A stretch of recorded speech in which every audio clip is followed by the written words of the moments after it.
Hey there, and welcome to That News You Care About, a weekly video game news show from the folks over at That Nerdy Site. Today is Tuesday, January 12th, 2021, and I'm one of your hosts, Logan Wilkinson. Joining me this week is my Phoenix son, Trevor Starkey. Correction, Logan. In the doc, it's Phone I know, X son. I knew it. As I was typing up, I was like, I'll get back to that and edit it because Trevor would definitely make a comment, and then I just never got back to that as I edited everything else. I've not seen that misspelling of Phoenix in quite some time. Yeah, good job. It is Logan. what? Good job. Phoneix. That's how you spelled it. Yes. Yeah. Yeah. You got to switch the E in the N there. I feel like that's the way that if I would just misspell it, I would misspell it. How do you usually see it? The E and I mixed up? Yeah, I'm trying to think. Usually I see EO, like Phoenix. Oh. I've seen that that's a handful of times. One. Yeah. See, I definitely know it's PHO at the very least. But I don't have to think about that. If you get the E up there, that's. Yeah, I mean it's almost always driven by just quick typing or something like that. It's usually people know what it's supposed to be. It's a tricky one, Phoenix. You know what I mean? Yeah. But we are unfortunately not doing a podcast about Phoenix and how to spell it, or any other state capital for that matter. We are doing the 2021 Get Hype video games moment, where me and Trevor are going to sit down and go through Game Informer. So shout out to Game Informer. Very extensive and exhaustive list of the upcoming games for the year. Right now it runs from January through June, and then it just has a to be announced section. And we're going to kind of be running through a lot of the big games, a few of the small ones that we maybe want to point out because they sound funny or interesting, and just generally give our impressions on games that we're excited about for the first half of 2021. Trevor, let's just jump right in with the Karate Kid video game. Cobra Kai coming out to PC January 5th. Yeah, as Trevor mentioned, it's already out now. Yeah, already out. You can already play it both on PC and apparently consoles. Yeah, last year. Yeah, it came it's the top of the list here in January 5th on PC. And when I looked into it, because obviously Cobra Kai, the thing of the moment now, season 3 just debuted on New Year's Day. I personally just finished season 1 of Cobra Kai about an hour and a half ago, so I'm very much enjoying that. But yeah, when I saw this, I looked into it, and sure enough, it was already out on PS4 and Xbox One. It came out in October, November, something like that of last year, and then so this is just the PC port getting it. I have zero interest in actually playing this though. No, I don't imagine anyone else will play it, but always have to give Cobra Kai and Karate Kid a shout out. I feel like the first big one on the list is Scott Pilgrim vs. the World, the game complete edition. Indeed, and that's the one I have some B-roll pulled up for. So let me go ahead and start rolling that while we talk about it. Yeah, this comes out in 2 days tomorrow when you listen to this. Yeah, January 14th. This is a game I bought and I have locked away on my PS3. And it's something that I've been very eager to really get to play again. So when this got surprise announced late last year, I was like, sweet, originally it was supposed to come out I think in December, and so I was excited to have this is one last little beat 'em up to play at the end of the year, and then obviously it got pushed a little bit here to January.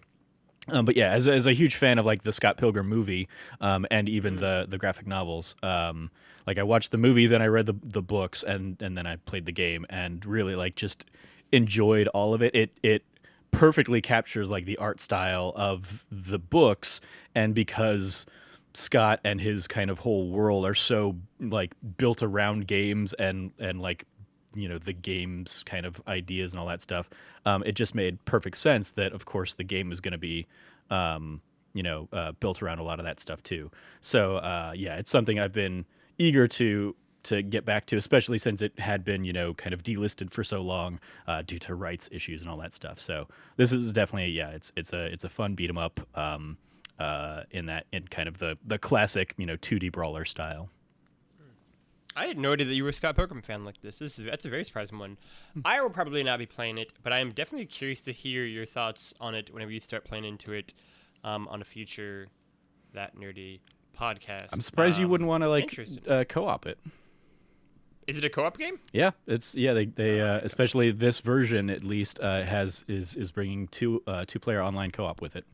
I think it might even be up to 4 players. Now that I think about it. Trevor might have brought me back on board, but we'd only have a week to do it because then January 21st, or January 20th, actually, excuse me, the very next week we have Hitman 3.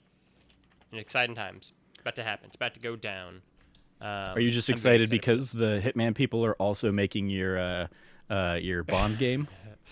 I am very excited about that. I saw Simon Cardy from IGN today tweet out which one are you more excited for, the new James Bond game or the new Indiana Jones game. A little tease for shout-outs later on. And yeah, it's Sophie's choice if I ever saw one. Mm-hmm. Yeah, I mean, I'm definitely excited about it for that, but also because I do really love the Hitman games. I'm not the best at them. I would say I'm decent. I'm okay. But there's just something to Hitman. And in particular, the newer ones, the PS2 ones, I've only kind of really dabbled in. I haven't really done anything too much in there. But something like Hitman Absolution onwards, yeah, I mean, these games are just beautifully crafted.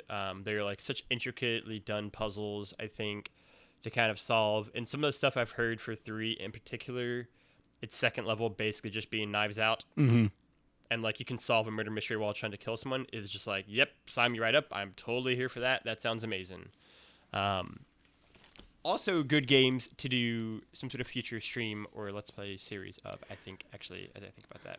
Yeah, I'm considering trying to pick it up and do some streams on it. This is a game I never got into the Hitman games, in their lineage, until a few years back.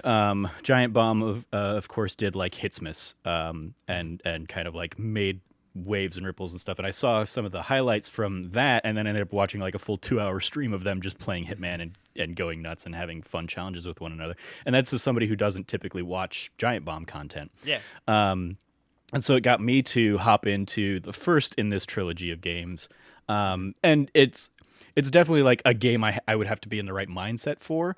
Yes. But some of the things I'm enjoying hearing about, especially this third iteration, not only does it include all the levels from the past 2 games, so you can play all of that in the same package if you want, but also the fact that they're kind of introducing shortcuts, where if you unlock a path, you can kind of do a shortcut to that same path if you want to kind of do a deviation from that point, as opposed to I've got to do X, Y, and Z to get back to that point next time.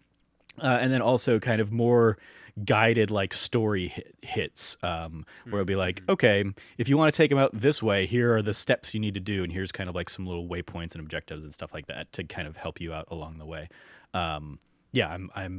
It's one of those that it snuck up on me, as oh, that's right, Hitman's coming out here in January, and when all of the coverage dropped, what was it, yesterday? No, when all the coverage dropped last week, it was very much am I going to play Hitman? Am I going to hop back into Hitman? Am I going to try that again? And then it's just one of those games that is, especially if you can get kind of a community of people watching you or something, it's a fun stream along kind of game. Yeah, absolutely. Yeah, the Washington Post coverage of it last week in particular, really just kind of dove into a lot of that and read it. And it's just a game I'm so excited for. I think, you kind of alluded to, it's a great entry point for, which is what to say for, because it's the end of the trilogy, but it's a great entry point for people who haven't played the other 2 because you can do that. And I just think this is going to be one of the best Hitman games that they've learned so much all these past few years now in the 2 prior kind of games in this trilogy. The thing that has me really excited is kind of what they're doing in terms of the story hits, and kind of the narrative beats, which is always there but never super deep in the more modern games, and the PS2 ones it's wild shit. But to see what they do with that, experiment with that. I think one of the best parts of Hitman and kind of the trilogy we've got here is the standalone stories you're getting told in each level, because they are such almost standalone things, right? I think a good way and I didn't come up with this. Again, this is from the Washington Post.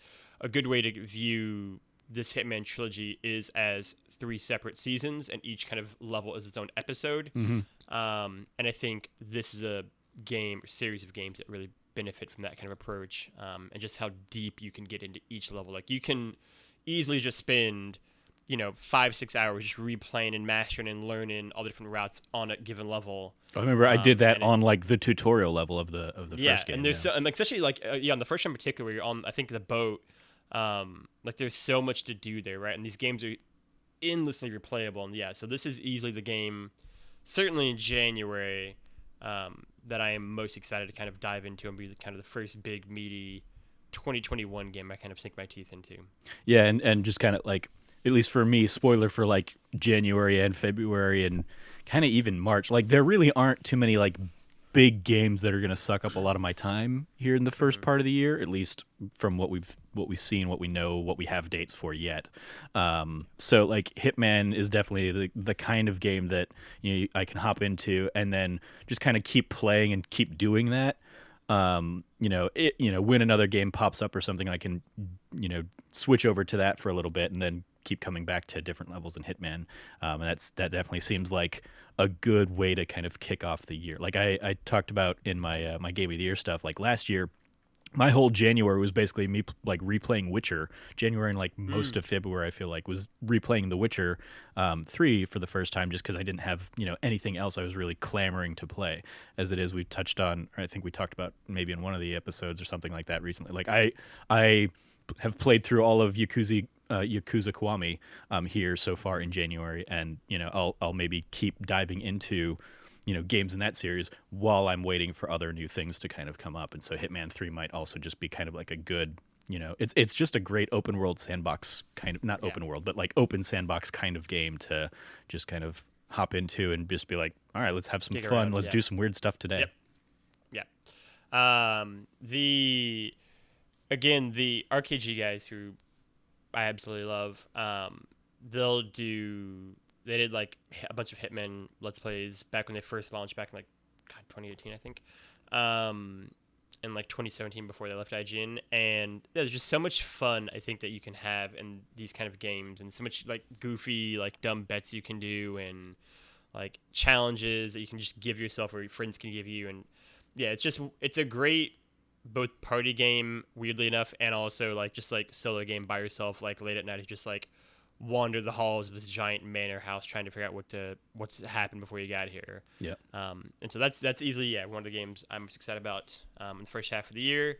Hopping away from Hitman, the next one I would point to would be the Yakuza Remastered Collection. Do you have an objection to that, or is there something you want to give a shout out to before then? So I have two, in terms of the chronology of this list, I have two that I want to give a little nod to. One is Cyber Shadow. Yeah, right. That is the Ninja Gaiden-esque game from being published by Yacht Club Games. So it's not being made by the team behind Shovel Knight, but they are publishing it. And I played this for the first time at PAX East 2 years ago, I think. And it was like right around the same time that The Messenger was coming out. And I was like, oh, this is like weird timing that like you're both doing this, old school, SNES kind of era ninja game. But Cyber Shadow definitely has a different feel, different vibe to it. And it's not playing around. It seems to be less Metroidvania, which The Messenger is, and more like we're just going to have a, fun, crazy platformer. Where you're a ninja and you're a cyber ninja, and so that's one that like has been on my radar for a little while. I look forward to hopping into that and kind of spending probably a weekend playing through that game. And then the other one that's listed here in January, but we actually I got an email at least today that it's actually been bumped to March, but I'll bring it up here, is Stronghold Warlords. It got like a very last minute delay here till March 6th because the multiplayer isn't testing how they really want it to right now. So they're holding it another 6 weeks so they can kind of fine tune and fix some of the multiplayer stuff. But this is another game. I played Stronghold Warlords at PAX East this last year. And it like reinvigorated. I took the appointment because like one of a friend in the industry or something was kind of running PR for it, and I was like, yeah, sure, I'll come check that out. I played Stronghold back in the day, back when I was a young lad. And so I went and checked it out, and it like reinvigorated for me a little bit over kind of especially early quarantine stuff, a love and interest in RTS games, real time strategy. So like on Xbox, PC, I ended up kind of like revisiting Age of Empires games and stuff like that. Hell yeah, you did. Over the Hell summer, yeah. and having a great time with that. And so this is definitely one I've had my eye on to like, especially because I failed so miserably in the demo. It was like they was like, hey, we're gonna give you like I think it was like a 10-minute time limit. If you meet certain objectives, you'll get like more time added to your list. And the first like 3 minutes of me was just like trying to remember the controls of these kinds of games. And so like when I miserably failed and didn't meet the objective, I was like, that's like I wanna be able to do that. I want to be able to like progress through and kind of like scratch that itch again and be good at those kinds of games again. So yeah, Stronghold Warlords, definitely something that I'm keeping on my radar.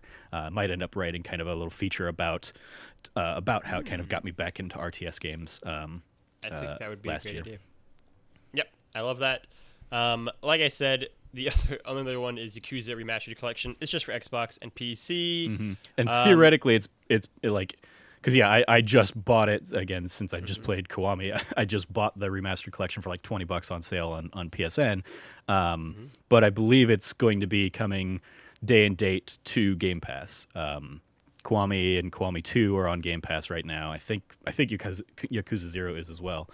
So yeah, I think part of the deal that they've been working out with Xbox is like when they're coming to Xbox, they're also coming to Game Pass. I think that's a deal that Atlas, Sega, and Xbox kind of worked out for this. Everybody gonna play them? So yeah, great deal right there, because that's what 3, 4, and 5 in the series. Yep, yeah, I would imagine.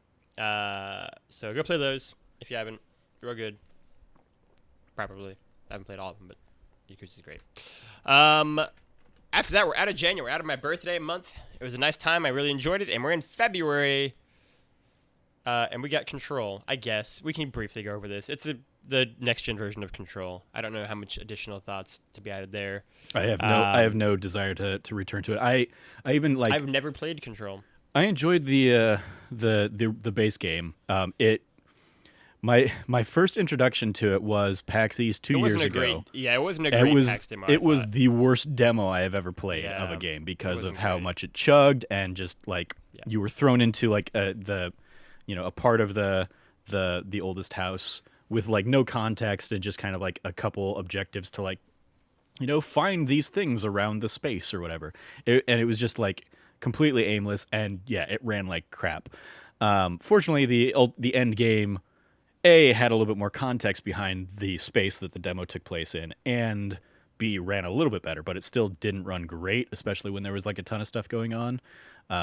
So I'm hoping that the next gen PS5 versions and stuff all run well. Like, I enjoyed the game well enough, and I as a show of support, I picked up the season pass kind of at the time, but I never ended up like going back and playing any of the season pass stuff. So, and the fact that they have the whole kind of kerfuffle around like, oh, you only get the next gen version if you bought the Ultimate Edition version or some blah blah blah blah blah, which is not the version I bought. So like, I'm not gonna buy the next gen version just to play it again or something like that. Yeah, it's a weird one. Again, that after PAX and how just not good that demo was, I was like, I don't need that. But if you do like Control, you're getting the next gen version. Be excited or not excited. The next big game I'm going to go over is Werewolf the Apocalypse Earthblood. Shout out to Werewolf Games, still getting representation in 2021.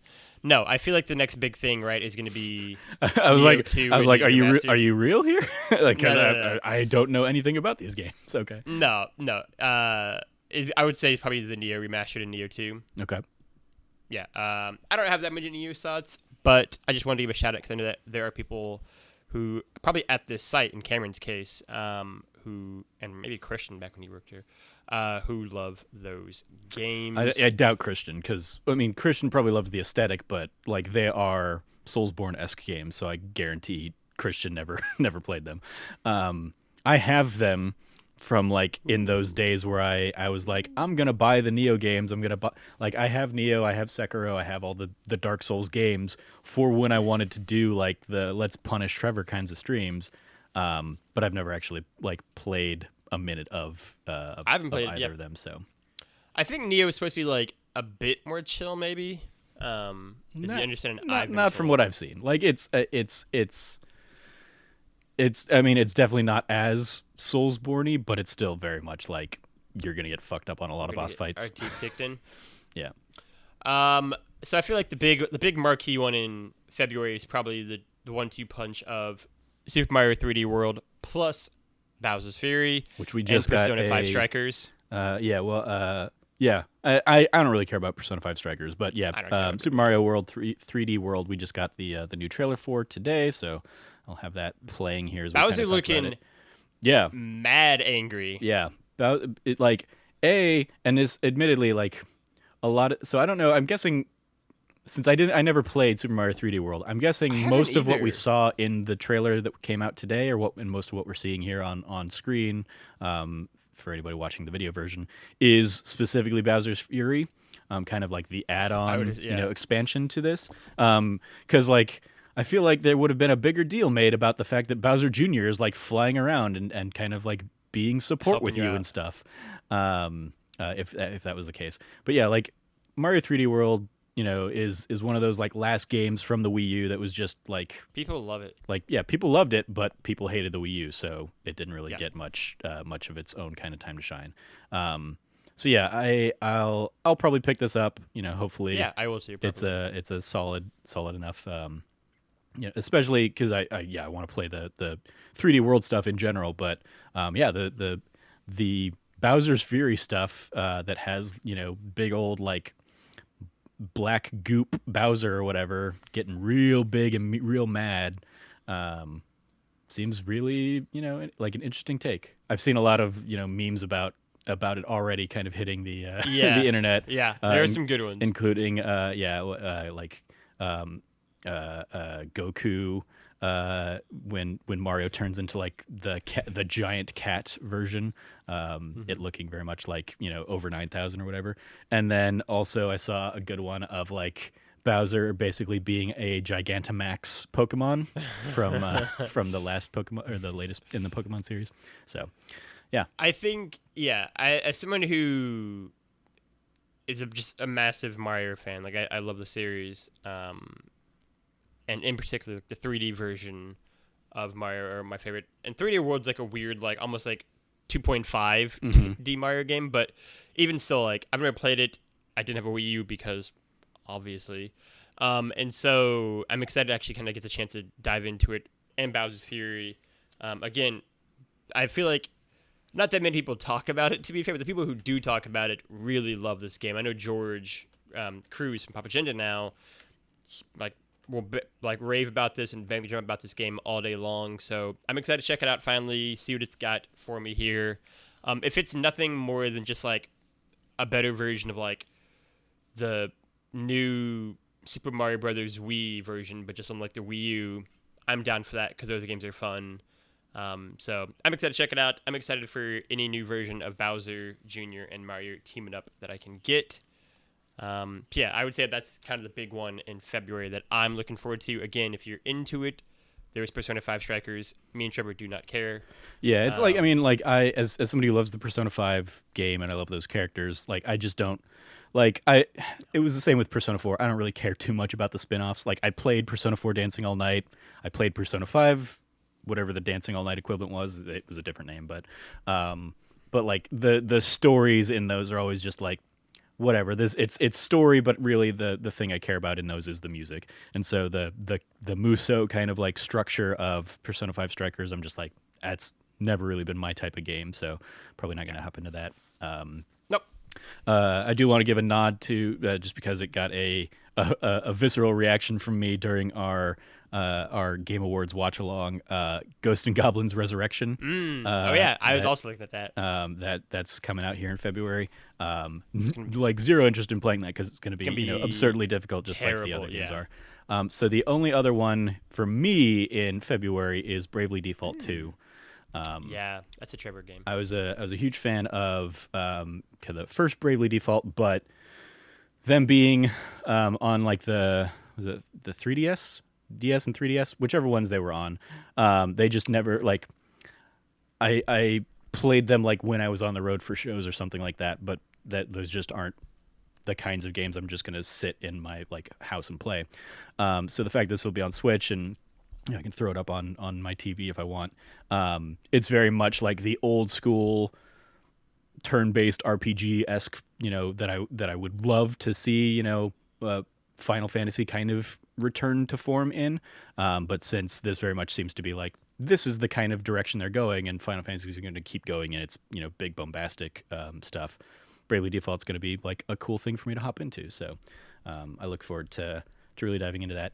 The naming convention is one of those things that's still just like, oh, Square Enix, because it was like Bravely Default and then Bravely Second, and then this is basically Bravely Default 2, so this is actually a proper sequel to Bravely Default. And so it's just like, so they had two proper sequels just in divergent paths. Cool, sure. Go ahead, Square Enix. Be Square Enix. In March, I feel like it's pretty. I would assume you're going to give a shout out to Harvest Moon One World. No, the Harvest Moon games suck these days. Trevor doesn't like them now. But on the flip side, I will give the shout out to Story of Seasons, Pioneers of Olive Town. Ooh, so yeah, past something else. Okay. So yeah, sorry.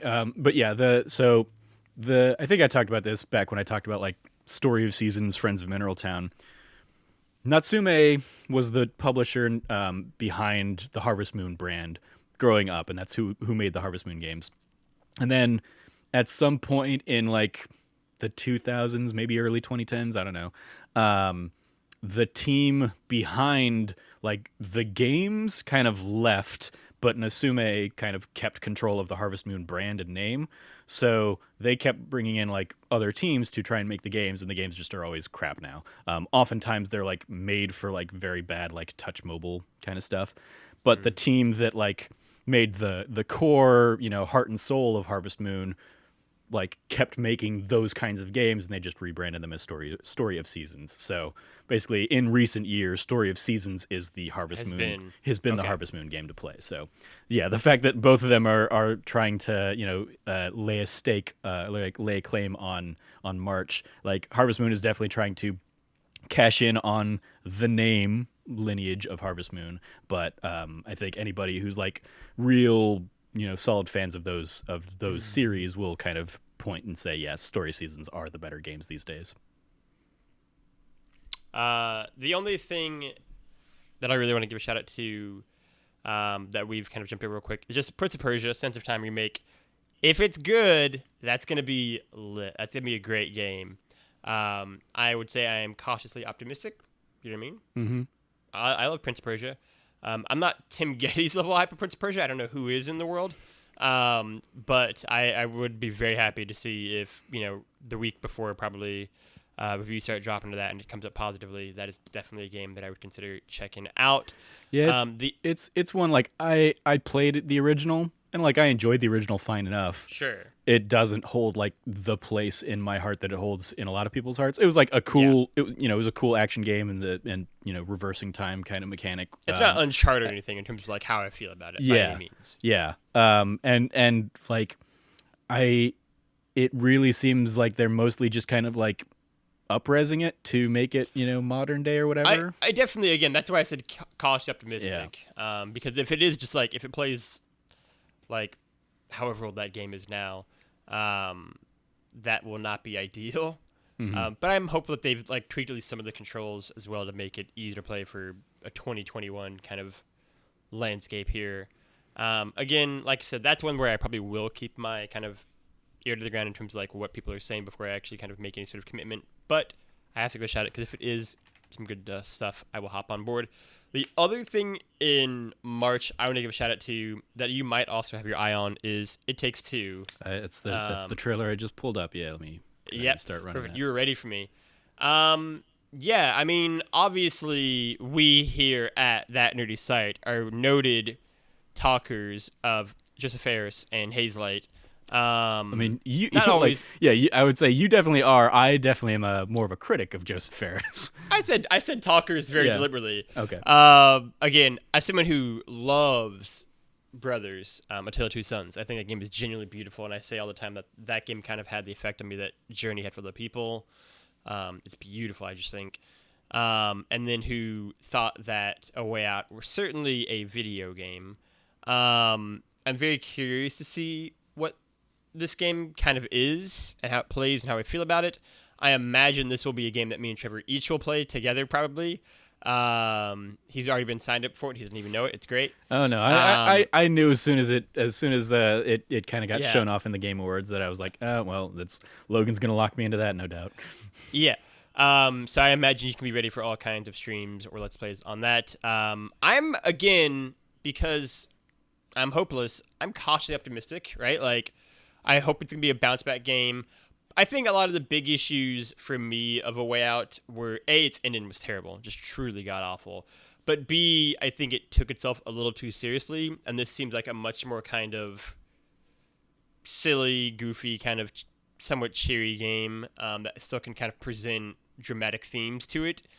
So I'm pretty excited for it. Worst case scenario, if it's not good, then, it is what it is. But I'm excited for it. I still believe that Joseph Ferris has got some tricks up his sleeves.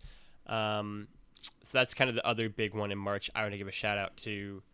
I can't imagine there's anything that you want to give a shout out to outside of It Takes Two that's left. Just because we mentioned it in January, the more of the Yakuza stuff comes out here in March. Both Yakuza 6 Song of Life is coming to Xbox March 25th, and then the PlayStation 5 version of Like a Dragon comes out March 2nd. And, theoretically, I won't have gotten that far in the series, or that'll be coming out just at a right time for me to hop into the PlayStation 5 version instead of the PS4 version that I bought. So, so we'll see. My time with Yakuza. I'll be curious to see. Yeah, I'm very curious about that. Moving into April, I mean, I have nothing. I was gonna. There's 3 games here in April, and none of them really are. None of them apply to me. I do think, for what it's worth, I think the idea and concept of Humankind is really cool. Mm-hmm. But I certainly won't play it on PC. It's the one I would probably say I'm most likely to play because that one's it's very much like a Civilization kind of game, and I have a long history of getting sucked into Civilization games. I do too. Yeah. I don't know if it's out for consoles yet. I think it might be. I don't think if it's coming to console, it will likely be after PC. Like those games are made for PC first, and then console second. But it's a cool concept. It's a cool idea. Again, none of them are really games that I'm going to give a shout out to. But if, like Trevor said, if I were to give one, I would give Humankind a shout out. Sorry, Nier, you got nothing for me. Yeah, it is scheduled for release on Microsoft Windows. And Stadia. There's no announcement of a console. It was one that I meant to check it out back when they did it, but they Stadia they basically did a demo of it, so you could play it on Stadia. If you had a Stadia subscription, you could play the game through there as kind of like a beta test kind of demo. And I never got around to it myself. I played Immortals: Phoenix Rising during that same demo window, but I never sat down with Humankind. Sure. Yeah. May's I think the big one. If it keeps its date, Deathloop will come out May 21st for PlayStation 5 and PC. I'm all about this game. I'm all over it. I'm ready for it. I'm in it. I just hope it hits that date. Yeah. But yeah, I am so excited for Deathloop. It is in the run for being my favorite, not favorite, I guess, but most anticipated game of these first 5-6 months.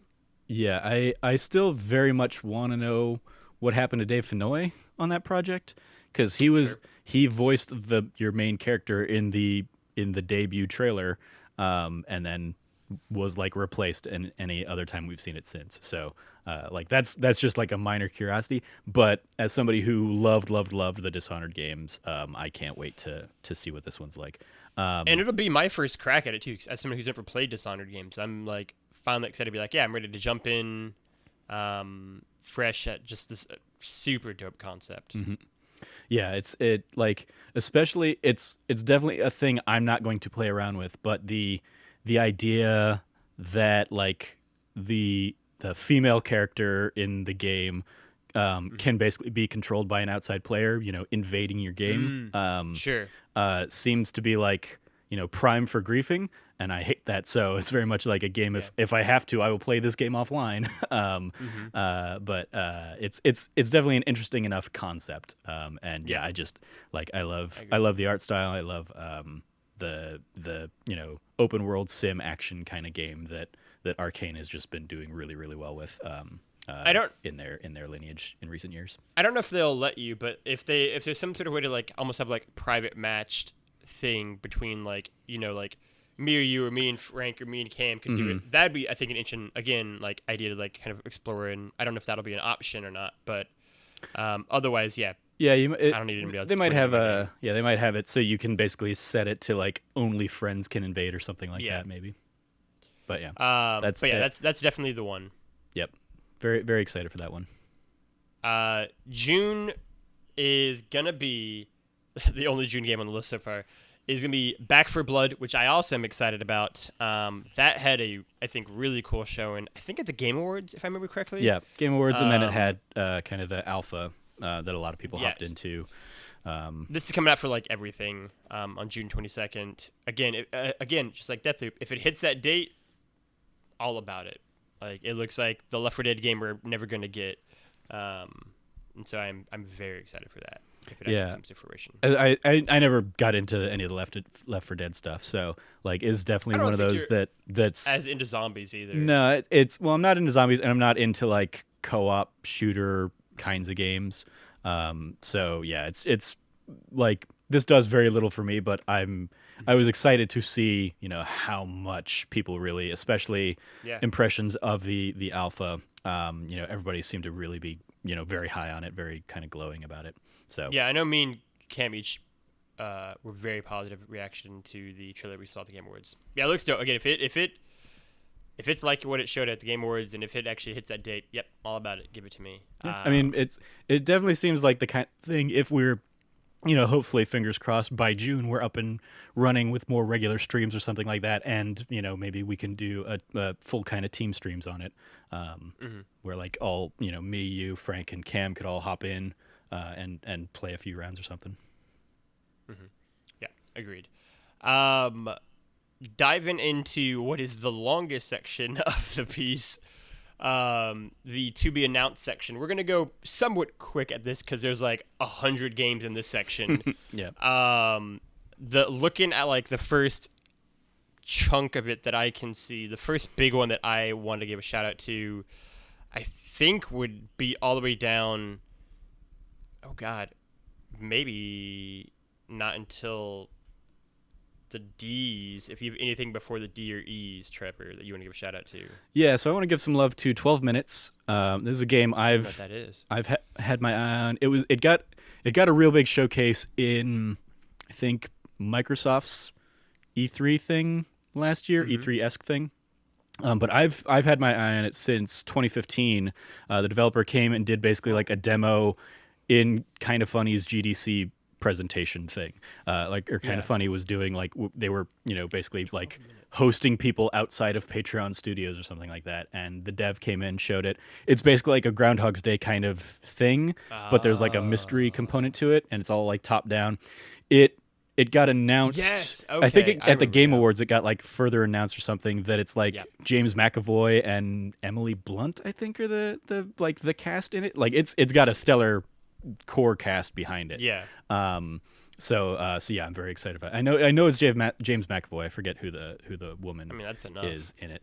But yeah, so I'm excited for that whenever we finally get to see that. Shout out to Axiom Verge 2. Like that got announced back in like 2019, I think, and then just kind of like was silent all last year. I still need to play the first one. Like I played a good chunk of the first one. It didn't completely hold me, like all the way through it or whatever. As many of those games often don't. But I remember like the character in that game being like, oh, hey, this is a character I could cosplay as because he has like big, curly hair kind of thing. Sure. So yeah, Axiom Verge 2, some love for that. Bear and Breakfast looks like a game that's probably a little up my alley, where you're basically running a bed and breakfast, but you are also a bear. Okay, yep. Seems kind of like Harvest Moon-esque kind of thing like that. And then also in the B's here, Boyfriend Dungeon is a game that I've had my eye on for many a PAX at this point. Dating sim / dungeon crawler where you date your weapons to power them up. I just think it's a fun concept behind that. So yeah, that's up there. You said your first is here in the D's. So what's your D there? I think it was D's. Let me see. Oh, also Cyberpunk 2077. Oh yeah, theoretically out there for the next gen versions. if you're into that sort of thing, I mean, Destruction All Stars coming to the PS5 as well. Yeah, that's one. I like some of the things here in the Game Informer lists. Like we know that like they've told us it's going to be the February PS Plus game, so like we know it's supposed to hit in February. I don't know why it's still in maybe because to be it's never announced set here. Date, which is why because Resident Evil is also on this list, and again that's got like a more set date as well. It might just be also that this list isn't like as up to date. As I said, it's pretty. It had it had the Stronghold date wrong, but admittedly that just changed today as we're recording this. Yeah, it's pretty good from what I remember looking at last year. Like they updated it somewhat. Oh yeah, like I know they update it regularly and stuff, but it's just like I don't know, especially like not day this and date probably. This early in the year, how closely they're keeping an eye on it. After Destruction All Stars for me though. That's when we dropped down to Far Cry 6, I think, for me. Okay, then I'll give a little bit of love to Disco Elysium, coming to console, coming to PlayStation 4, Xbox One. This is a game both Cam and I picked up when it like really was making like a lot of buzz at the end of 2019 on PC, and like both of us hopped into it and played a little bit of it. I think Cam played maybe a couple hours more than I did, and I really enjoyed like the approach it's taking to kind of a choose your own adventure kind of like RPG. I just as PC isn't typically my preferred platform for playing. I forgot about that.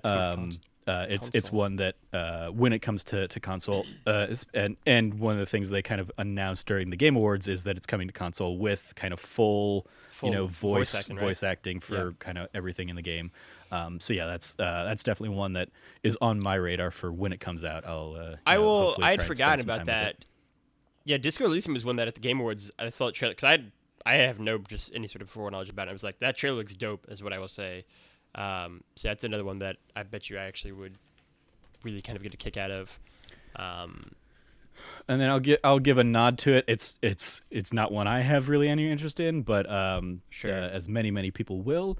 Elden Ring, of course, is the next thing from FromSoft that everybody's clamoring for. It's not coming out. It's not coming out this year. Probably not, but it's on the list here. So yeah, at least give a touch to it. But yeah, let's hip over to Far Cry 6. Far Cry 6, like here's the thing, Far Cry is a weird ass series, and like I'm increasingly thinking they're very like up and down. There's no sort of consistency from one Far Cry to the next. But as someone who enjoyed Far Cry 4 quite a bit, who did not really care for Far Cry 5, thought it was fine. I had many conversations about Far Cry 5 at PAX East. That would have been 2018, I think, with the like 15 people in our hotel room, or B&B, whatever it was. I'm cautiously optimistic about this. Again, a weird recurring theme of this episode. Mm-hmm. I mean, Giancarlo Esposito's in it, so I mean, it can't be like terrible. Giancarlo Esposito, yeah. Yeah, and so I think for me, it's one where if the worst it is a fun game like Far Cry 4, I'm down for that. I think it'll be better than Far Cry 5 because it's hard to not be in terms of a Far Cry game. I just think that one was just just no excitement to it, just no sort of really energy. I think the villains were all pretty bland in Far Cry 5 across the board. I think none of the seed for me really did anything for me. Joseph Seed, interestingly enough, at least for me, was like far more interesting in Far Cry New Dawn than he was in Far Cry 5. But yeah. Oh, sure. For the most part, I agree with you. Yeah. Like my whole take on Far Cry at this point, Trevor's whole thing, say it. is Far Cry has been like riding the like love that Far Cry 3 got since Far Cry 3, but it's pretty much been the exact same game ever since then. And in particular, I always touch on how the villains of these games are always Sephiroth-like. In that Sephiroth is, when you play Final Fantasy VII in its entirety, Sephiroth is largely absent throughout that game. He is a presence that is often felt without being seen. Like he looms over the story, but he's very rarely actually being like interacted with your party.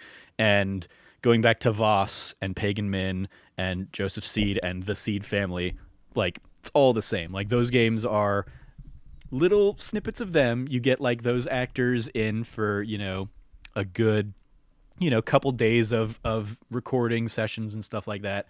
But so much of these games are just like the open world endless bullshit that you're going to be doing in these games. And Giancarlo Esposito seems like he's just kind of the next step in that for me. I would love to be proven wrong on that, but yeah, Sure. like this is one I did not personally have it on my list. Like I looked at it, I was like, you know what? I'm not really excited for Far Cry after playing 3, 4, Far Cry 5, and Far Cry New Dawn, and a little bit of like Far Cry Primitive on, because I picked it up on a sale or something like that. Not even a second of that. No. They're just like, I know exactly what I'm going to get if I play Far Cry 6, and it's going to be a whole bunch of running around, driving, and shooting stuff. And because I'm a, collectathon kind of person, running around and collecting a whole bunch of stuff. And I don't really know if I need to do that. Like I mentioned in our Game of the Year show that Immortals Phoenix Rising is the Ubisoft like open world game that I'm most interested in seeing kind of move forward. And that includes Far Cry. Like Assassin's Creed, Far Cry, Watch Dogs, all those can fall by the wayside for a number of years for me, for all I care. I would sooner. Switched up the transition here. I would sooner see kind of the next step in Immortals than any of these other things. But I mean, yeah, like I hope Giancarlo is great.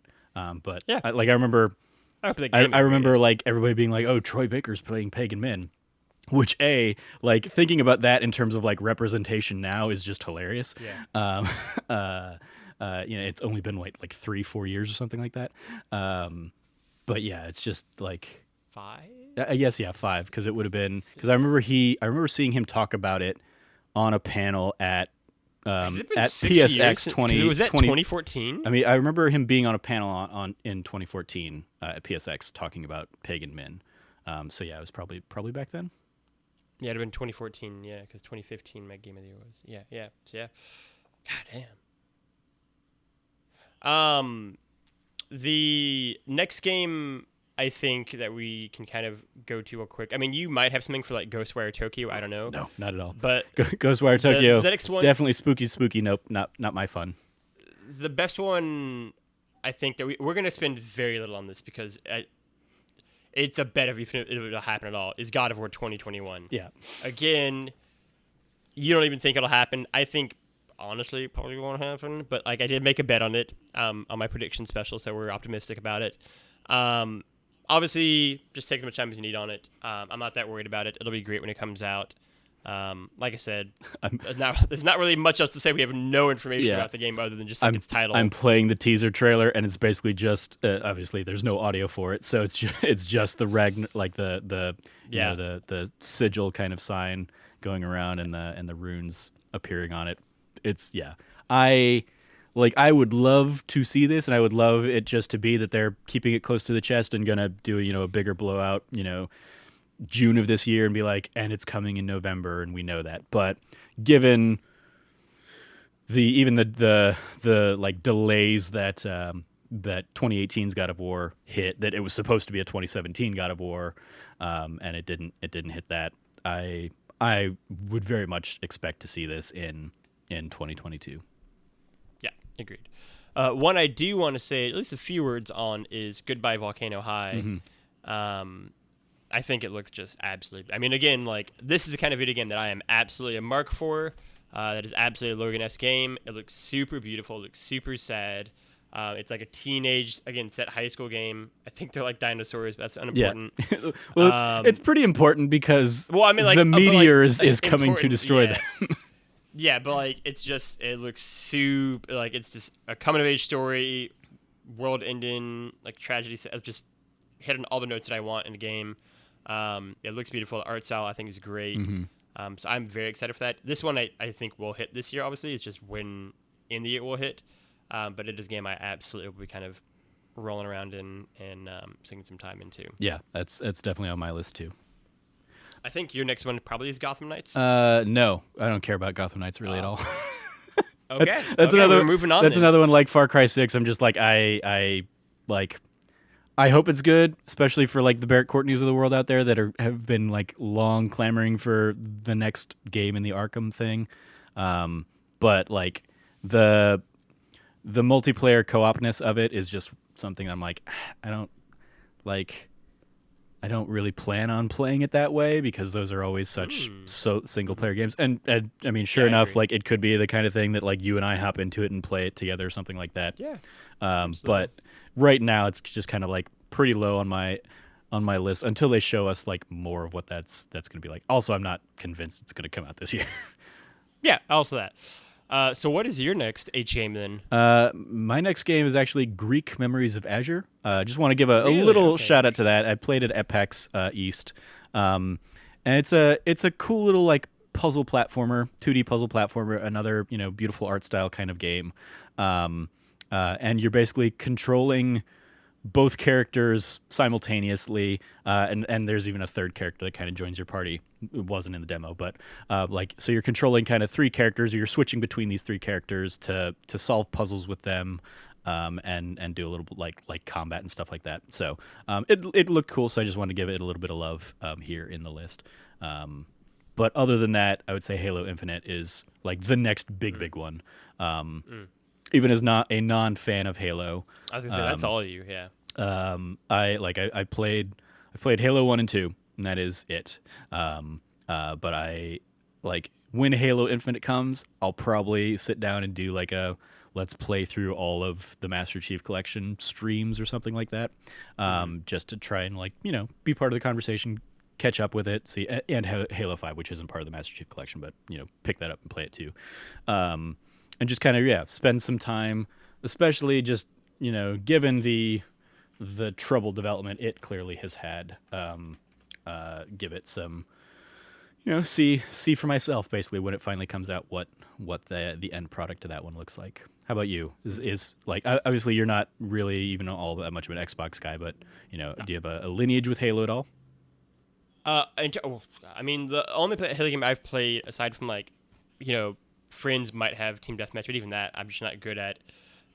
Is a buddy of mine played through again. We were gonna do a thing where we were gonna play through the entire Halo Master Chief Collection together, but for whatever reason we decided to do it on like legendary, whatever the hardest difficulty is. Yeah, don't do that. That's stupid. I think we talked about that too. It was like, no, I'm gonna play on like burned out after I'm gonna play on baby mode after the first game. Because even on normal, I was like the way to do it. just annoyed by the first two games in terms of some of the combat stuff. Because it is a very, especially like nowadays, some of those old games just feel like such a like they feel so old compared to like the modern shooter experience that I'm just like I would rather not like suffer through that just to do it. So yeah, I have been running around as Master Chief in Fortnite though. Been picking up some some dubs with Master Chief and Kratos and the Mandalorian. Yeah, Kratos makes sense. The next one after that, I mean, the next one for me is Hogwarts Legacy. Yeah. Again, just because it's on my Game of the Year list. Give a little bit of love. Haven, which I didn't realize was only Xbox exclusive at the moment, but Haven is eventually coming to PlayStation 4 and Switch. A phenomenal, little kind of single player experience, but controlling a couple of characters. I want to say it's like my number number 7 game of the year, something like that, on this week's episode. So definitely check out Haven when it comes to your console of choice, if it's not already there. But yeah, Hogwarts Legacy, another big one coming up, so we can talk about that one. Yeah, I mean, again, this is another one where, like, I kind of feel weird spending too much time on it, because, like, it's one where, like, if it came out in the summer of this year, I'd be like, okay, sure. And if it came out, like, not until, like, the fall of next year, I'd be like, okay, sure. That both of those seem possible to me. So, like, I'm not really sure. Obviously, me and Trevor each are huge Harry Potter fans. We've done a whole podcast around this and our complicated feelings on a host of issues involved with that. But this is the game that I always pitch as, like, my dream game in a lot of ways. I wish, if the rumors are true, that you weren't starting midway into your Hogwarts career. But nonetheless, like, yeah, if this game is just what Bully did in terms of you get to go to classes and learn and go to school, go to Hogsmeade, make your own friends and do all that kind of stuff as you build out your own kind of character, to a large degree. Obviously, it's not you, it's its own guy, probably with his own story, but still, like, that's everything I'm here for. I'm super down for it. Again, I don't need to spend too much time for it, because, like, we still don't really know a lot about this much rumored and much in development game. But very excited for it whenever it actually comes out. Yeah, is that have you ever played the Lego Harry Potter games? I'm not sure. I know I've played Lego Indiana Jones and Lego Star Wars. I'm not sure if I ever played Lego Harry Potter. Because like, you might enjoy those as a huge Harry Potter fan. I like the Lego if games. You're like looking for especially that like Lego charm and humor to it. And they got like remastered for the PS4 as because they released them in 2 parts, where they released years 1 through 4 and years 5 through 7. You can basically get them all in like a single package now on current gen or last gen consoles. But yeah, like I had a good time with them, especially when I like revisited them a couple years ago. Just kind of like spent a few weeks just going through and 100%ing both of those games. And I was like, yeah, it's fun little trip into Hogwarts. Yeah, I'll take a look at that actually. The next one for me is gonna be Horizon Forbidden West. Yeah, the same. Okay. I mean, this was your game of the year that year. You love Horizon. Give me your Horizon thoughts. Is it coming out this year? Are you confident in that? They keep seeming to say, like, even on they had a CES presentation yesterday as we were recording this, and it still had like Horizon Forbidden West slated for 2021. I think basically all signs are pointing to second half of 2021. Obviously, yeah, I would say fall probably. Which is it's disappointing because I would have loved to have seen this in the launch window of the system, but I'm very excited for it. We saw in the trailer. This is one of the things like I remember like excitedly getting right in like a prediction or something. Like they're San Francisco bound because we see like the Golden Gate Bridge there. So I look forward to seeing where the story takes us. I loved where kind of the seeds or the crumbs that I guess that it left kind of open for the future. But I also just like one of the things I really loved about the first game was just the way mythology kind of came up in these different cultures around the world, and then obviously kind of seeing how Aloy interacts with each of those tribes, as well as just how those tribes interact with one another, and then I look forward to hopping in and shooting some robot dinos with arrows and stuff again. I look forward to seeing the new kinds of creatures that have been built in other parts of the world, compared to the kind of the would that be like the Rockies area that we were in the first game. So I'm very excited for this, and just seeing where Aloy's adventure takes her. Yeah, I mean, it's a beautiful game. As someone who liked Horizon a lot, it wasn't my game of the year, but it was a stacked year for games. I think I'm really excited to see. I'm really excited too because a lot of my issues with Horizon Zero Dawn were with Aloy. In particular, I think the first half of the game I really didn't love her character. She didn't really gel with me. She kind of grew me as the game went on a little bit more. Yeah. I think her last act in the game is really good. I think we talked about that. Like the fact that she is so put off by everybody means that she is she is aggressive to everybody she's encountering. So it's like I hope that she is a little more open to the world. In this. Yeah. This some of those edges have been sanded off a little bit. And I'm optimistic that'll be the case.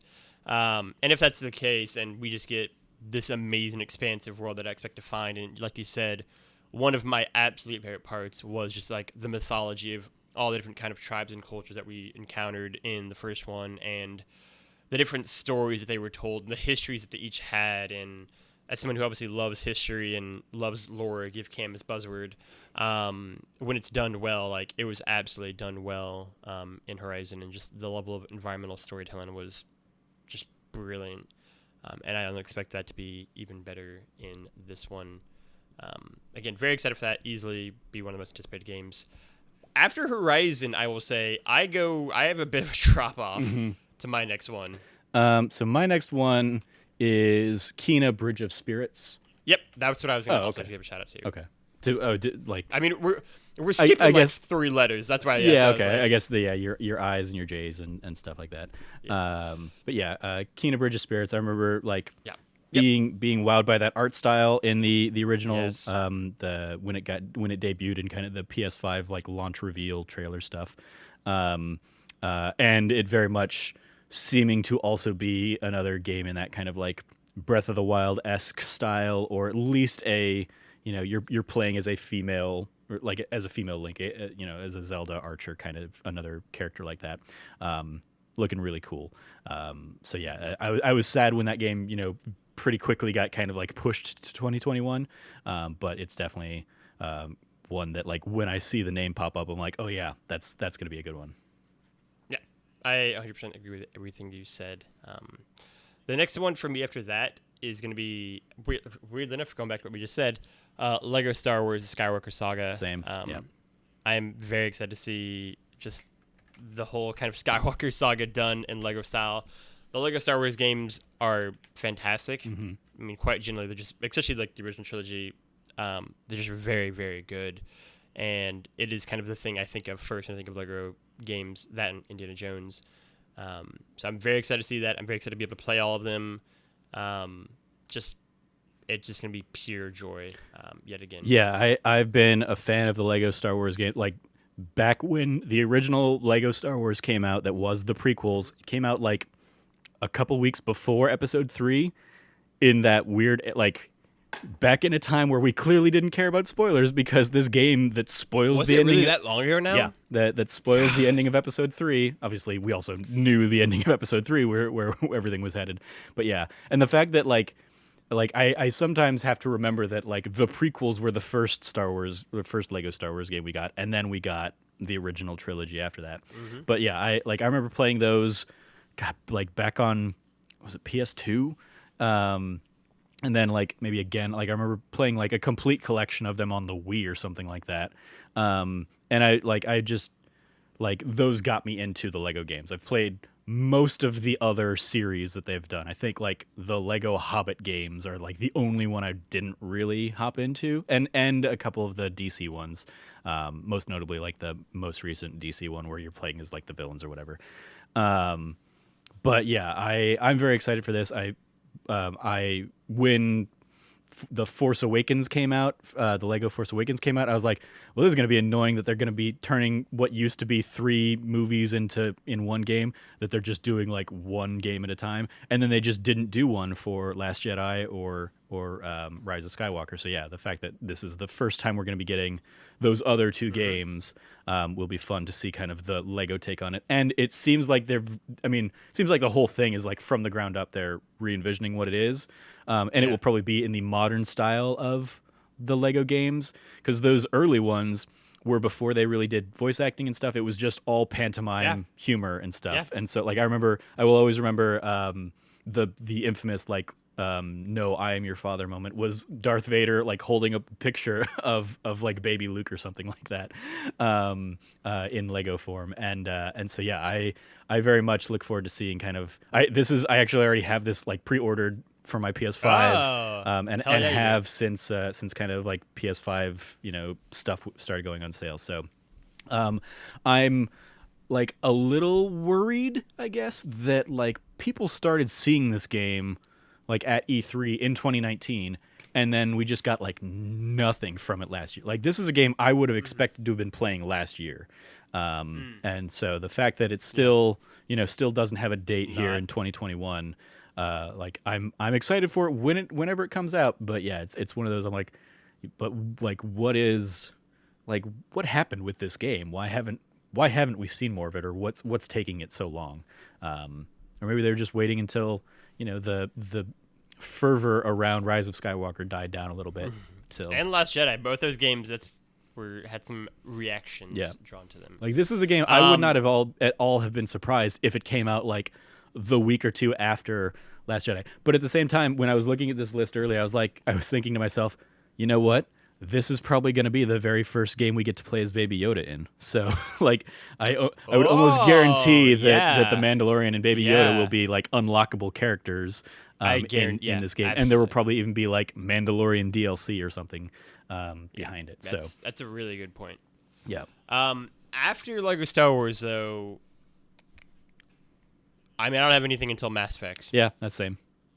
I mean, like, above Mass Effect is Marvel's Avengers, which I will continue to keep playing, and as soon as I can play it on the PS5 version instead of the PS4 version, I will be doing that. But yeah, Mass Effect is the next real big one. Yeah. I mean, will I play Mass Effect Legendary Edition? That's a great question. Nobody knows yet. I think I might like it. It's a weird thing, too, of like, I don't really have that much of Mass Effect spoiled for me. Like, if anything, the one I have the most spoiled is like 1 in terms of like how it ends, because like it's important for how like 2 begins. But like otherwise, like it's actually a series. I don't think you have what you think is spoiled because like 1's ending does not immediately set up for 2. Like the way 2 starts pretty much is more about like how all that goes and all that stuff. But it's definitely a series that I think you would enjoy. I will be very curious to see how they handle Mass Effect 1 in particular, because Mass Effect 1 has a very different combat style compared to what we got in 2 and 3. And my personal exposure to the series was I played 2 first without ever having played 1, because originally 1 was only released on the Xbox 360 and I didn't have one. But I'd heard great things about it. So when Mass Effect 2 came out, what they did on for PlayStation was they gave you kind of like a comic where you could make the big decisions in the game to kind of like have those decisions feed into your Mass Effect 2 playthrough. I ended up liking Mass Effect 2 enough that I went and bought the first game on PC and played it there to see kind of what that was like. And then by the time Mass Effect 3 rolled around, they did re-release Mass Effect 1 on PlayStation, or release it on PlayStation. So I played through all 3 of them again at that point. And I was like, yes, there are certainly things that can be spoiled for you, but because the whole series is so much about like your choices and your Shepard and your story, I think like even if you think something is spoiled, it might be, it was spoiled because that's how somebody else played it, but your experience might be entirely different. Yeah, I'm very excited to potentially dive in. Maybe potentially in what they do with 1. I might also just skip it and just kind of build my choices in with 2 and go 2 and 3. Yeah. If they don't fix kind of the key things, that does not look like a game that has aged well, based on everything, combat wise. But we shall see. Either way, I'm very excited for it, and also just very excited for all the people I know who love Mass Effect. When I've been booting up my my Xbox Game Pass recently, I'll be scrolling through and looking for like, what do I want to play, and I will see Mass Effect 1, 2, and 3 there, and I'm like, no, Trevor, hold out until the Legendary Edition comes. You know it's around the corner. You know it's just a few months away. It's finally if the rumors that there was a retail listing, a couple today, retail listings a couple days ago. Maybe it was yesterday. Days just all seem forever now. But it was suggesting March 12th. Was the date that got put out there, what I saw was March which as well. is a week before my birthday. So I will take a few days off for my birthday, and I will just sink some time into Mass Effect and replay that game because that is one that I love the adventures that like the cast of characters that is for me BioWare in their prime, where they're giving you great banter among your whole party, your cast of characters. Even just like out on a mission, whichever characters you bring with you, they have their own commentary and their own things to say about the mission and kind of banter with one another. And it's just it's BioWare at its like peak. So I look forward to having an opportunity and having a reason to like revisit that stuff and just see how good those games can. I'm excited to see.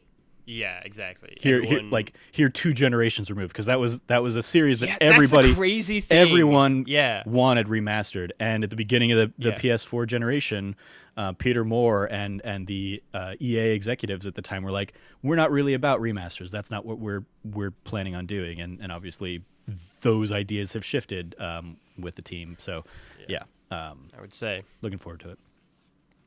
After Mass Effect, let me look at the list again. The next one, I mean, you might have something for No More Heroes, maybe. No, I have no like. I was gonna throw that to you and say the same thing. Is like I have no connection to the No More Heroes saga. I don't either. Yeah. So the next one, I mean, maybe Panzer Dragoon for you, but it's a VR thing, so I don't know where you're at with that. Nope. I don't know what any of the Panzer Dragoon games are either. So I mean, I would say Ratchet and Clank then. Yep. That's what I had to. Yeah, okay, perfect. Ratchet and Clank's gonna be lit, Trevor. It's gonna be so good. Like, it's that thing for me of, was it 2016 or 2017? The rebooted remake of Ratchet. 2016 is when that one Ratchet came and Clank was genuinely like a fantastic video game from top to bottom. Like, it is one of those games that like 5 years later now, which is crazy to say, I'm still surprised at how good it was and how refreshing it was and how much of just like a burst of joy and like laughter that game provided like throughout its entire runtime. Yeah, I've talked about it often. There was a brief window in the like the month-ish between when Ratchet and Clank came out and when Uncharted 4 came out, where Insomniac had my favorite game on both the Xbox and PlayStation, because my favorite game of the Xbox last generation was Sunset Overdrive, and that held through all through the entire generation, and so I was as somebody who had never played the Ratchet and Clank games before. I hadn't either. It was a great entry point for me, rebooting the story and kind of like reigniting it, doing like the remake kind of approach. My only gripes with the game ended up coming in. Like, this is one of those games, the epitome of a game that I played and going for the platinum made me like the game less. A bitch. Yes, I agree. It's not even that it was it's an easy enough platinum.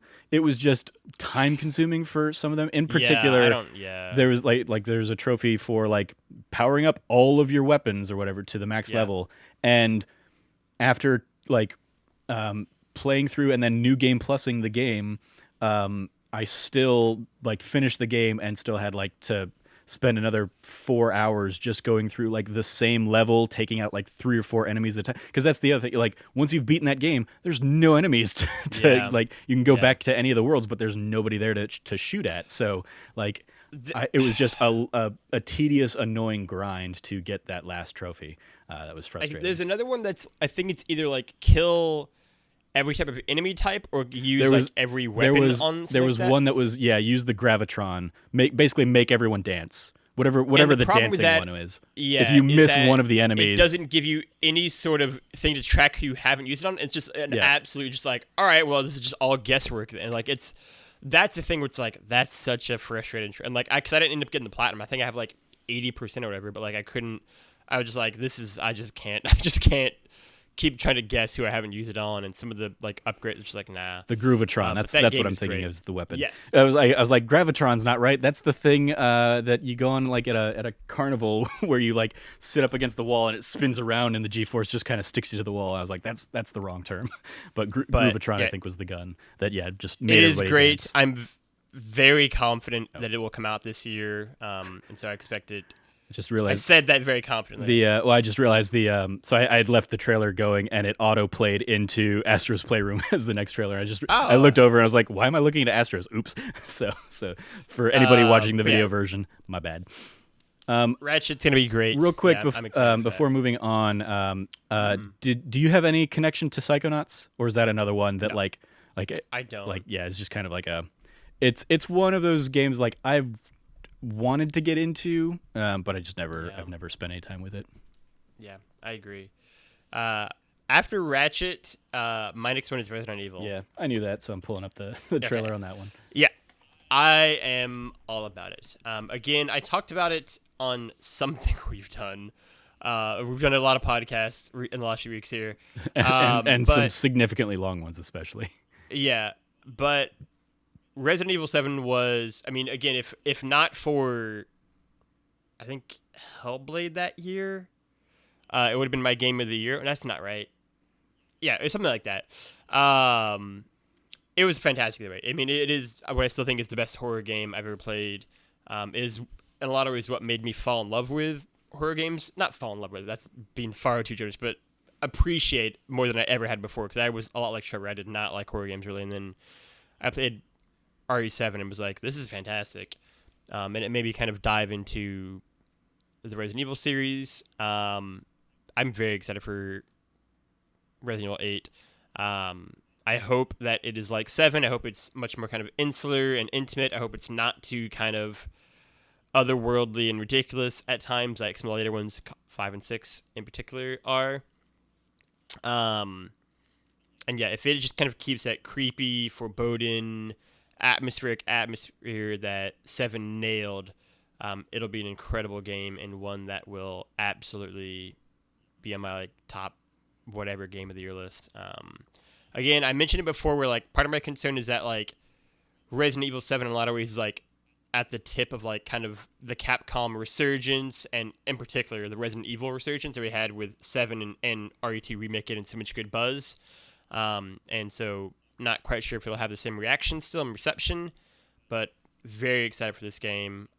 Pretty sure we had some sort of like early 2021 release window for it. Yeah, I think the rumors that I've seen have all been that by like that we'll probably get a state of play here in January that will heavily focus on Resident Evil Village, and then probably like a February or March release date or something. Yeah, that's what I had thought. So very excited for it. That's a perfect time for that kind of game. And yeah, I'm very excited for it. It is, if it actually comes out in February, March, it will pretty much immediately catapult into right among my most anticipated games of that window. Trevor has no desire to play it. He won't play a single second of that game, most likely. So nope. We will move on from there. My next one is going to be a while after that. So my next one on the list is She Dreams Elsewhere. Yeah, that's my next one. Okay. Yeah. They're perfect. Yep. Like there are a couple things I could probably give a nod to there, but yeah, She Dreams Elsewhere is the next one I'm actually interested in playing.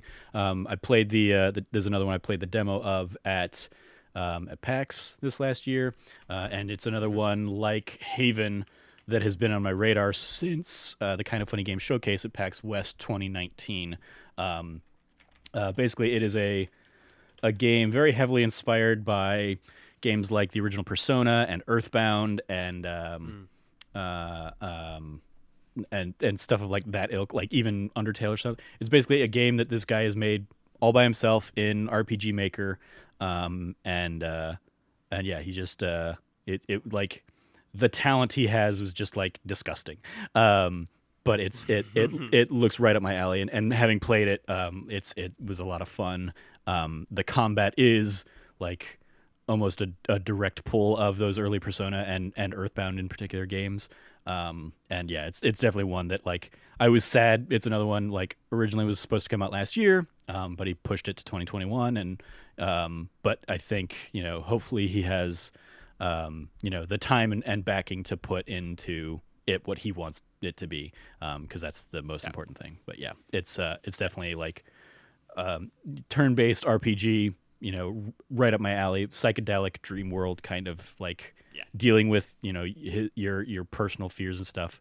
I remember talking to him at PAX and that being like I want to say I asked him the question of like, what's the thing that surprised you most about making this game? And I think he talked about how like he ended up making a game that was like very personal to him and how vulnerable that felt at times, but then seeing other people kind of react to it, in a very universal sense was really cool.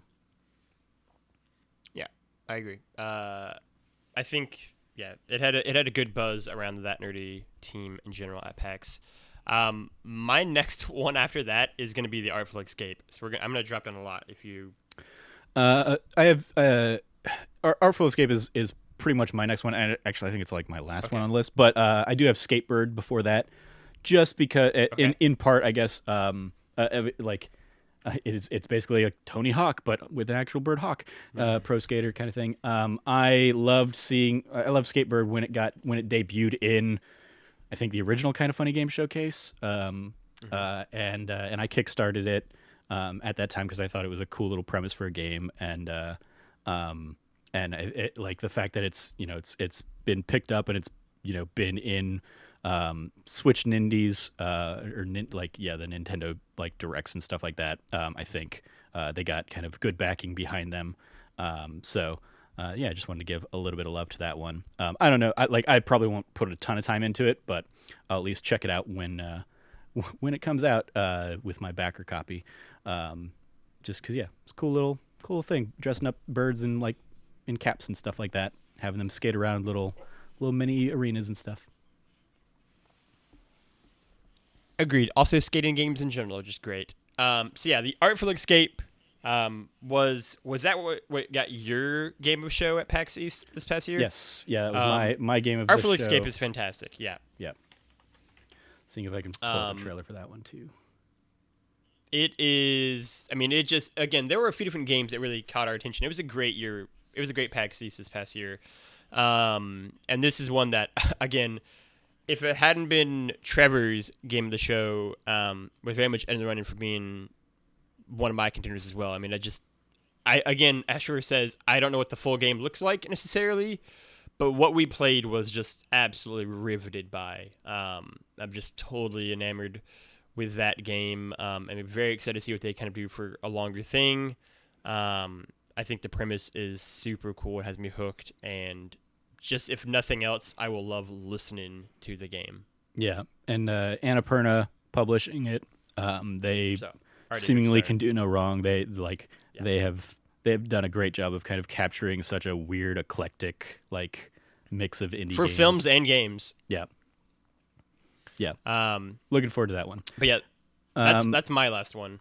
I guess I want to give a quick little shout out, just because as I'm seeing it here, the Stanley Parable. Whenever I that also one, saw that. I didn't know. Yeah. Whenever that one comes, it's listed on here as the ultra deluxe version of coming to PC. But that's one that when it got announced that it's eventually coming to console, I was like, that's a game I've heard such great things about that I want to check it out when it eventually comes to console. So when it does, I'll check that one out. And then the last one, I'm trying to remember what this one was about, but I feel like this was a Logan-ass game. Was Weird West? Yeah, it looks like it was. Maybe I'm thinking of something different. Weird West. Because there was a game that got announced at a Game Awards or at an event or something like that. That was like Route 66 kind of choose your own adventure narrative kind of game or something like that. Yeah, that.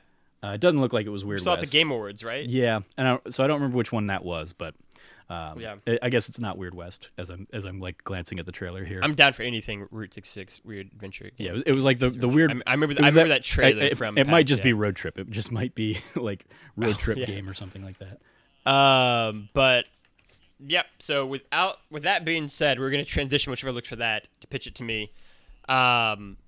That is Road 96, I think, is what it was. Thank you, Trevor. And also, it wasn't on here, and that may be because there's not a date to it. But Season is another one that wowed a ton of people. Oh yeah, absolutely, as well. Absolutely. If they can make that in 2021, absolutely. Yeah, 100%. That game's fantastic. We're gonna move into shoutouts. The only shoutout I have is the only shoutout that matters. They're making an Indiana Jones game. Will it be good? Who knows? Do we need it? Also unclear. But we're getting it. It's going to be great. And I trust Bethesda. I trust MachineWorks. I'm very curious to see what their take on that is. Is it going to be a first person? Is it going to be a third person game? I have a lot of questions. The teaser trailer is very much a teaser. But I'm excited to kind of see what they do with that. I don't think we'll see it for a while. But we are officially getting an Indiana Jones game and an IO Interactive James Bond game. So it is indeed the year of dreams, kids. Anything is possible. Yeah.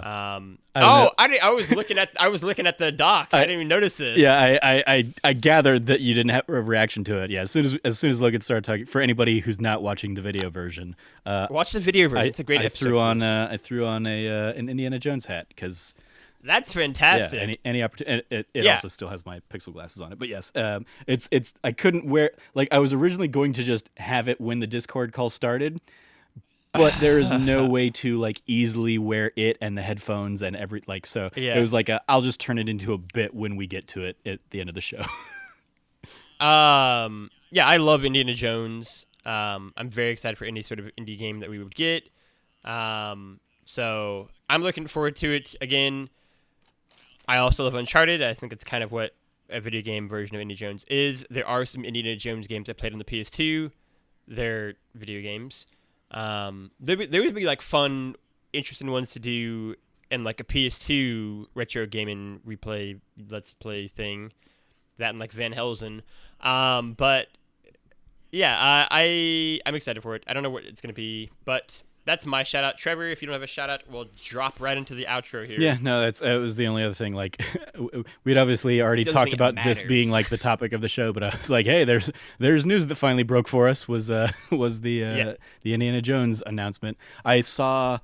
So John Drake is like the vice president of basically making these kinds of deals for Disney, and like all of the games under Disney, and so he tweeted out something, or like it came up on my Twitter feed like this morning, like 8:45 or something like that, and it was basically like a tweet to the effect of let's do something fun and unexpected today. And I looked at it and I saw it was like a Tweetbot tweet, and I was like, okay, what is he got planned? And then like that Bethesda trailer dropped immediately at like 9, or right at 9 o'clock when I went into like an all staff meeting for work. But I had like the window of Twitter open, so like I'm sending reply tweets and stuff while I'm half paying attention to my work meeting and stuff, and just being like, well, this is clearly what John was talking about. And yeah, it was a cool little surprise announcement to see. Yeah, it's absolutely. I loved some of my favorite reactions were, I think it was Blessing from Kind of Funny talking about like, wow, like Microsoft really did want their own, they wanted their own Uncharted, and it's just Indiana Jones. They just went and got actual Indiana Jones, and then somebody talking about how Machine Games is really going all in on the like fighting Nazis. Bunch of Nazis, yeah, absolutely. Yeah. I'm very excited about it. I think Jordan Oldman, who's like a UK freelancer, was doing like a breakdown of like, he did like an HD breakdown on Twitter over it, which I thought was really good. He thinks it might be set in like 1937 or 38, involving the Vatican City. These are all things that sound super exciting, and so I'm excited for that. Yeah, the only thing in that trailer that I was like, I would like, if this were my job, I would like try and dig into what is like the map that's on that table or whatever. Trying to figure out like what that is a map of. But yeah, everything else was like, I'm sure there are tons of little teaser Easter egg things in this, just like there were in the Uncharted games in the past. I don't really care. Just give me the experience when it comes out. Yeah. But that is the show. Thank you for listening. You can go support us over at patreon.com/thatnerdysite, like all of our wonderful and amazing patrons have. We appreciate all of you very, very much, especially given the craziness of 2020.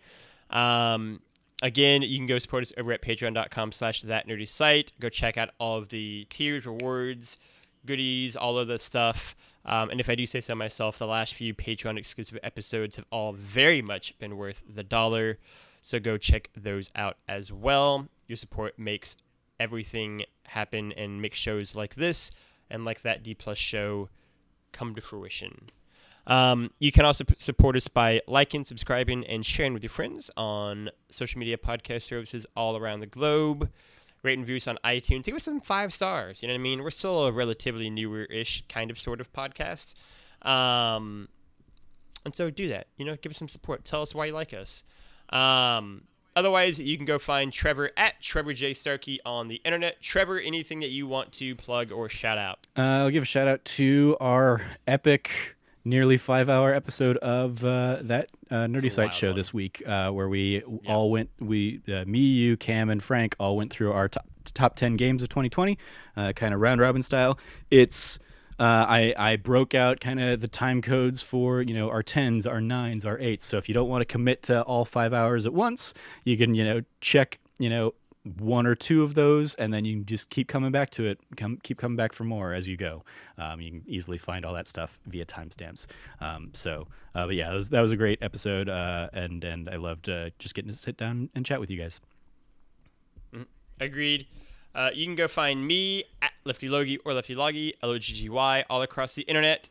I will also give a shout out to that new 5-hour long podcast. It was a ton of fun to do and just talk about all the games that we love. I will also give a shout out to all of the pieces of Game of the Year content, written features that we're doing this year. Trevor's is already live as I listen to this. I believe Cameron's is also already live as this has gone live. I don't think his is up yet, but it should be up. It'll be up by the time you listen to this. Yeah. Then Frank's also has a draft in. Mine will be up. All of us have ours up by the end of the week. It is very exciting, so stay tuned for all of that stuff. And then otherwise, you can go find at That Nerdy Site at... Wait, no. You can go find That Nerdy Site at That Nerdy Site all across the internet. For myself, for Trevor, and for all the kids out there excited about 2021 in video games,